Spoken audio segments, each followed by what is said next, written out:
new psychological study from the National Institute of Mental Health. Just this morning, along with his longtime psychiatrist. The circle of depression is growing wider, broader. 15% of women suffer from this disorder. Affecting over 20 million Americans. Changes that have occurred in the brain. Abnormalities in the neurotransmitters. Is that a chemical imbalance? Has got a problem. They've got a drug. 8 million American kids take prescribed medication.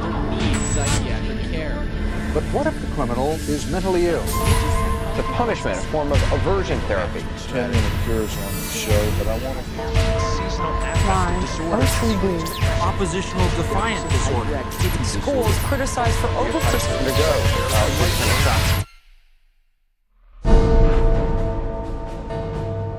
Everywhere you look, there it is. Think psychiatry has nothing to do with you? Think again. The whole field of psychiatry has gotten into every facet of your life. They basically believe that everyone is mentally ill. You smoke too much, it's a disease. You're too unhappy, it's a disease. You're too thin, it's a disease. You're too fat, it's a disease. Where are these coming from? These are coming from the minds of psychiatrists that are dreaming these things up, writing papers and getting published with their names on it, creating these new diseases. First he said that I had ADD.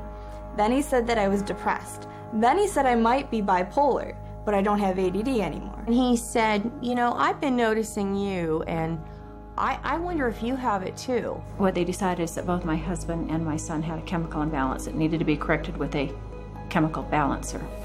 There is not one shred of credible evidence that any respectable scientist would consider valid, demonstrating that anything that psychiatrists call mental illness are brain diseases or biochemical imbalances. It's all fraud. There's no reliability of diagnosis, and there is no science. It's just pseudoscience. It's pretend science. This is one of the most open secrets in all of America in the psychiatric field, that nothing is being done that's legitimate, and they're billing for it.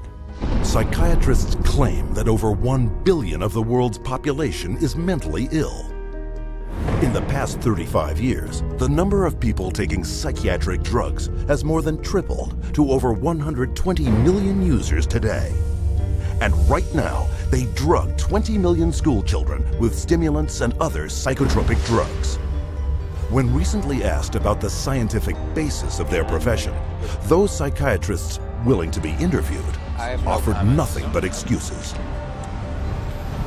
Psychiatric illness is not really illness. How do you evaluate if someone is cured or sick?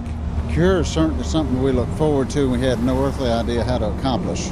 We're not good at causes. We don't know what causes mental illness. But that hasn't stopped them from pronouncing themselves mental health experts and treating people against their will.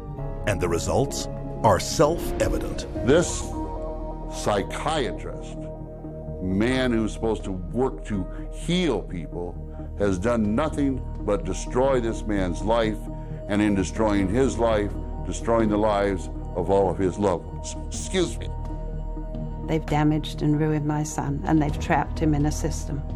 The way that they treated him and made him feel like he was worthless. Bryant was being kept dumb and high on Ritalin so that they could make $2,500 per month. He gave me Valium, and I got addicted to it. It wiped out my life. My life has been ruined. My joy has been stolen. She was laying there.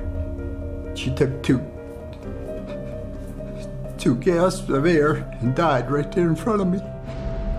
It is really tragic. It's awful. And it's being done for money. That's why it's being done. Oh, it's got to be in the billions. I don't know the exact number, but it's got to be in the billions. It's just unbelievable. This is so big that it boggles the mind. Take the human tragedy you have just seen and multiply it by the millions. Since 1965, nearly twice as many Americans died in government psychiatric hospitals than U.S. soldiers killed in battle in all wars since 1775. U.S. government and private insurance pay out $100 billion every year for psychiatric services, substantially inflating the cost of medical insurance premiums. And while raking in nearly $1/3 of $1 trillion annually, psychiatry cannot point to a single cure. Hard to believe? That's exactly what they count on. And as we will show you, it's how they have been getting away with it from the very beginning.